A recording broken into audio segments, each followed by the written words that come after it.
It's been a ride with this deck, and it's not over. It's not over. I know. Hello everybody, welcome back to this tarot throwback experiment, divining like it's, in my case, 1998. I think it's safe to say this is the conclusion. I've done it for a little over 2 weeks. It's been a lot of fun. I've come to a few realizations with this experiment, and summer's coming to an end, the energies are shifting, the school year is starting, which is a big deal for me, especially this year. Um, yeah, just big projects, etc. And it's time for something else now. I've really enjoyed these few stressless weeks for a change. It was wonderful, very enjoyable. And basically, this is an update video. As I said, maybe conclusion, but I'm not fully done, especially with one specific deck I used and discovered during this month. So there is more coming about that, but it's fair to say I've used my 4 tarot decks plus the carte Napolitane equally throughout these a little over 2 weeks. So I think that's pretty good. I gotta be honest, the reason I am rounding up this challenge because I thought I'm just gonna do it for 2 weeks. Then a week ago, I was so into it, I thought I was maybe going to continue it for an entire month. But now, since, well, the timing and everything that's happening, I decided to end the challenge here. The main factor actually being that I really, really miss my Trionfi della Luna. I just miss my always deck, you know? And I didn't touch any other decks for 2 weeks, just the 5 I chose. But I'd say out of the ones that I picked to use, because this was all hypothetical, pretty much hypothetical, going back in time, the one that feels closest to what the Trionfi della Luna brings me is my Crow's Magic Tarot. And I did a Celtic cross spread, believe it or not, with this deck. So let's get into it.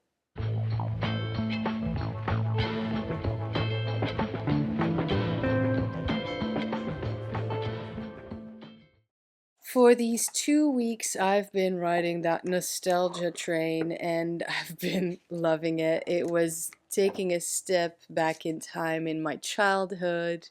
This is my inner child deck, the Tarot of a Moon Garden. This would have been, without a doubt, my favorite tarot deck as a kid had I been, well, lucky enough to have this at that age. So I'm saying, I'm sure this would have been my favorite deck, but still it's very hypothetical because I didn't actually have this deck. Anyway, all of these are pre-1998, right? The funny thing is, there was more nostalgia popping up. I've been watching old movies that I watched as a kid, taking some time alone, kind of like play alone in a sense. And as I'm preparing for my newest dance classes, because in case you don't know, I'm a dance teacher and we follow the school year, so this is a new season starting.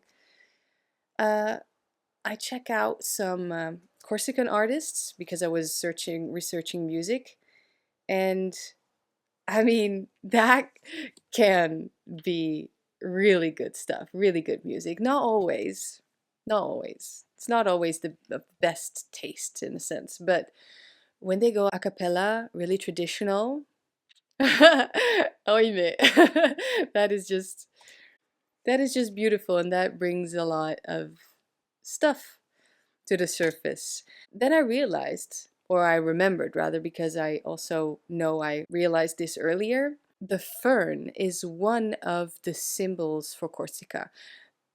I'm not actually sure that's correct. What I'm trying to say is the fern is a symbol for the area in Corsica where I'm from, where my family's from, because it's very green, etc.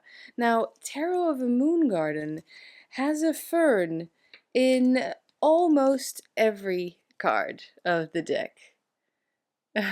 So I wouldn't say it has Corsican vibes, energy, quality, not at all. Corsica is, well, can get really cold in certain areas, but it just overall is much warmer than the color scheme we see here. But yeah, this deck has loads of ferns in the artwork. I'm going in this super weird direction, but it just it's funny because I was really missing that place. I'm hoping to go soon, or at least next year. It is a part of my childhood, so why wouldn't it, be in a sense a part of this inner child tarot deck for me? I'm just saying it's something that I noticed, and gotta love ferns, right? So that's my main thing from Tarot of the Moon Garden, actually. Also, I did the opening act for this month on Patreon, which is a one card reading. Okay, I have somewhat of an update on the Napolitane playing cards. So this deck is very new. Um, it's nice. It's actually really nice in the hand, that plastic. But I know the deck I had as a kid and unfortunately threw away at some point wasn't as crisp, didn't have these crisp computer art almost lines, but I mean it makes for a very clear image, of course. Although yeah, it's a different brand, etc. It's not exactly it. So crazy old me, I mean, I'm comfortable sharing that on here because we're all card freaks. I ordered, I think, a copy of the actual deck that I had. No, that's not the way to say it. Of course, it's not my actual deck. The cards that I had, whatever, you get what I mean. From Moriano in the 90s and with the backs that I sort of remember. So it's a guess, but I ordered them off of eBay, and I guess we'll see the difference when they arrive. Yeah. So what I've been doing, and I really liked your comments and tips, etc., on how to interpret these cards. I am actually using that experiential knowledge with these. Now, look, these are never going to be my go-to because I'm a tarot girl, but experiential knowledge is always a good thing, I think, because you make your own system. It's like the Tarot de Marseille, which is nobody's deck, so same with playing cards, right? You make your own meaning throughout the years and then traditions and then generations, etc. You know what I mean? So experiential knowledge is basically, as an example, you pull 3 cards at the beginning of the day or of the week. You interpret them intuitively or with the card knowledge that you already have. For me, that would of course be tarot and then a little bit of intuition. I'd say write that down and then come back to it later on at the end of the day or the next day or at the end of the week and see what actually came true or what was right. Was my reading, my interpretation, was it correct? Which areas was it wrong? And why? So basically documenting, really making a log to see what these cards mean to me. So that is a huge project and it takes a long time, of course, but I still think it's very valuable. It's a very good technique to use. And well, to be honest, I'll have to be hella motivated to do that and keep this up because I have tons of work waiting for me. But yeah, whenever I feel called to, they're so pretty. Oh yeah, and by the way, searching for that actual 90s Napolitane playing cards deck on eBay, a whole world of beautiful, beautiful, gorgeous, vintage, but not only, playing cards opened up to me. And just there's just so much beauty out there. It's crazy. It's crazy how much incredible art there is just for games. So, yeah, I'm not gonna start collecting playing cards. That would be like the beginning of the end, because I already kind of have that with tarot, of course, in a sense. But I'm just saying, it's there's some gorgeous stuff out there. Then blue box Rider-Waite-Smith, which kind of acted as the yellow box Rider-Waite-Smith that I used to have. Rider Tarot in Dutch. Yeah, I had fun using this.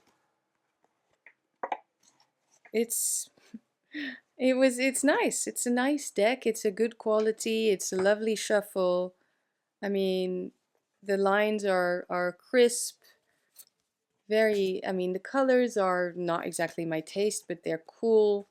It's just one of those decks, you know, that I have kind of like a collector's item because I like Rider-Waite-Smith. And this is that 70s deck, Blushing Fool. I mean, I like it, and I usually never use it, and this challenge really motivated me to use that deck. So that's cool. I used my Trionfi.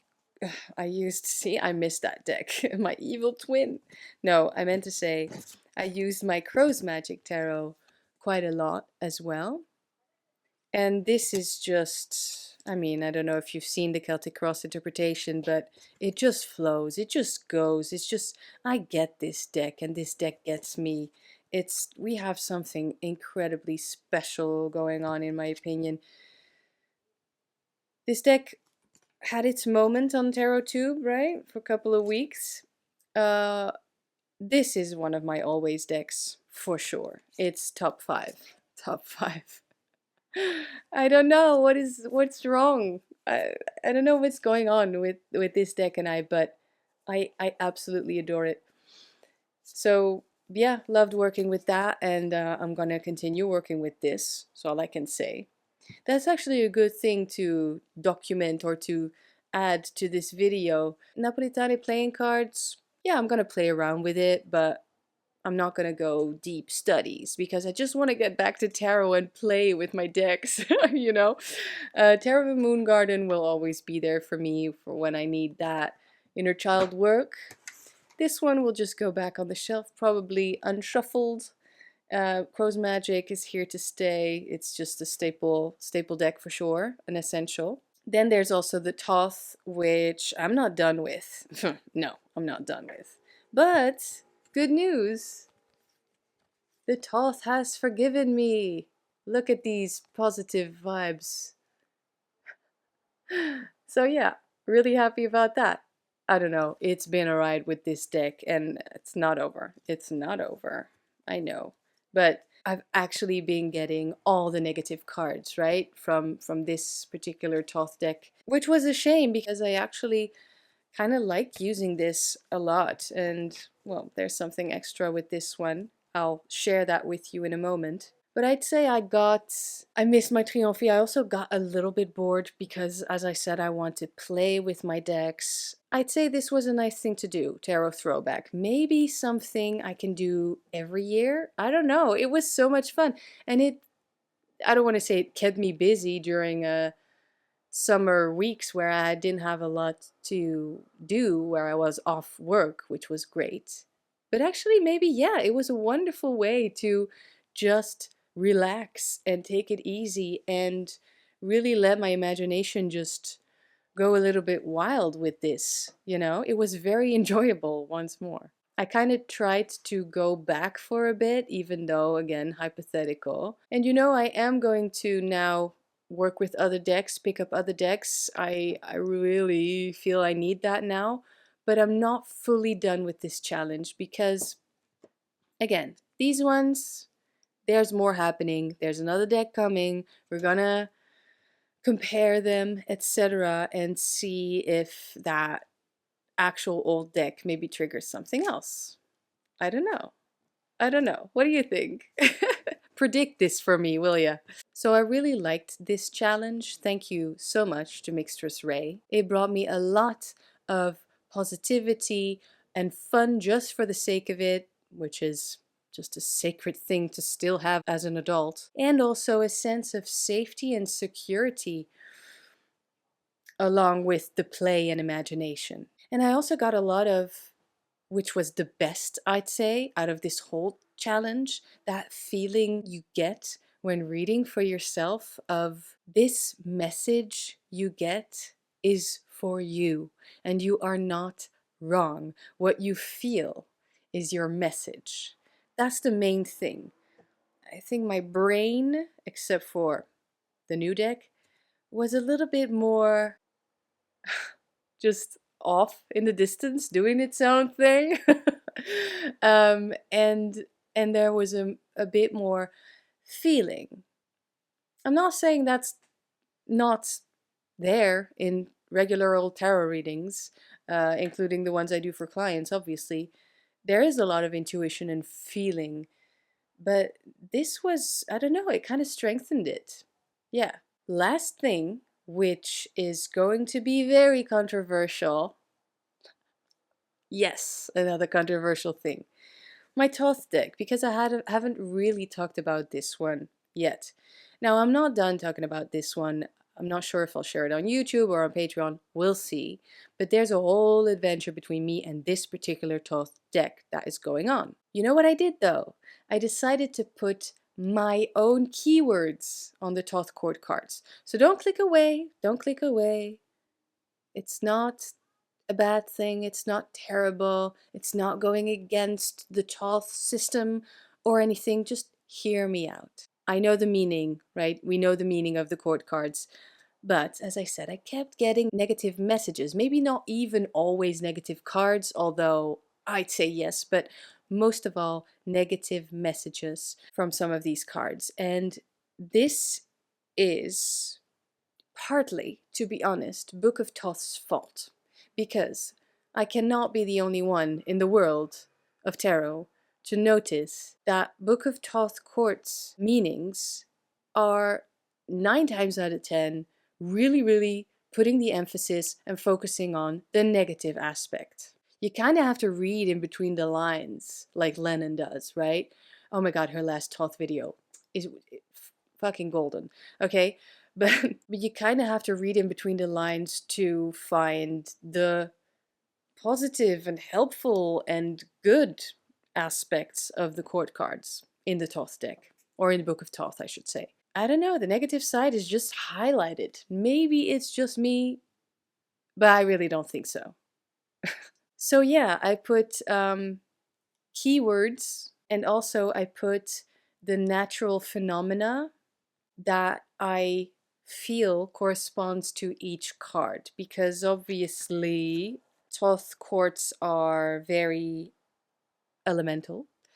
And I read the court cards elementally anyway. The queens are water, swords are air, so the Queen of Swords would be the watery part of air, which is how Crowley also shares it in his book. And I mean, this is probably all book T, right? From Mathers, McGregor Mathers. So I hope you're here for this, because I want to go through it. And I know this is personal. Little disclaimer, this is personal. Some things you will all, without a doubt, recognize and agree with, and others you might think, well, why didn't you pick that other thing or that other word? There was also one that I felt was very different from how Crowley interprets the card himself. But I don't know, I just felt I needed this. I would have done this as a kid or as a teen, you know? I would have done this, for sure. Except they would have been a little less clever, probably.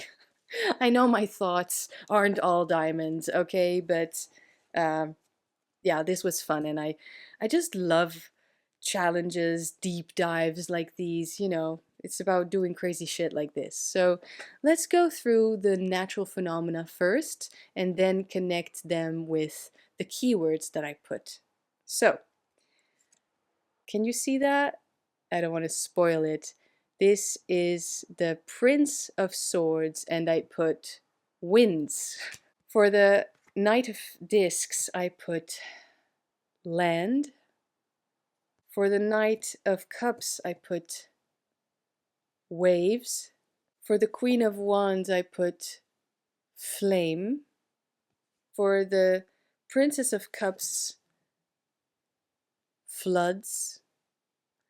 And I didn't come up with all of these. I have my references, my reference books, And then I wrote down all the things I felt were closest to what the quartz mean to me anyway. And especially, I took a deeper look at this particular artwork from Lady Frida Harris. So that was important to me. But I also had in mind the Rider-Waite-Smith and the Marseille. So I wanted that all to come together. And that is how I chose the keyword and the natural phenomena. It had to make sense. So the Knight of Wands is combustion, fire of fire. The Knight of Swords is storms. The Princess of Swords, clouds. The Queen of Cups, lakes. Maybe I can just do that. Wow, that's a smart idea. The Prince of Cups, steam. Princess of Wands, shimmer. And with shimmer, I mean the Princess of Wands is earth of fire. The ground is heating up. And I mean that effect in the distance of the horizon where you look far away and it's so warm that you see this weird distortions, you know? And I decided to call that shimmer because it doesn't really have a name that I thought I could use. Prince of Wands, lightning. Prince of Discs, I love this one. Pollination. Queen of Discs, soil. Might be one of the ones people don't agree with. Princess of Discs, hills. I kind of kept it close to the echoing hills. And then the Queen of Swords is skies. So okay, I went ahead and put them in order. So let's go through the deck. Let's start with the sword suit. We go Knight, Queens, Prince, Princess. Okay? So Knight is the fiery part of the element of the suit. The Queens is the watery part. The Princes are the airy part. And the Princesses are the earthy part. Earthly part. Earthy? Okay. Okay, so here we go. Storms, inspiration. Skies, liberation. Winds, clarity. Clouds, ideals. You're with me so far. Combustion, confidence. Flame, attraction. Freaking love that one. Lightning, courage. Shimmer, desire. That was the wands, now the cups. Waves, generosity. Lakes, reflection. Steam, sincerity. And this is probably where I am really doing my own thing, because in Book of Thoth, it's not about sincerity, but for me it is. It's about being open about your emotions. Yeah. And that doesn't mean that it's easy to see, right? Because the steam, the fog, the mist, but still it's about opening up and being truthful. That's what I think. And then we have floods and vision, which I love. Okay, next we have land with structure. I really think these keywords are gonna help any, I don't know, beginner Thoth reader. It helps me, I think. It helps me when my brain isn't functioning to just get to the message. I don't know. Soil, nurture. Structure, nurture. Ooh, okay, so I already said I love this, but here we go.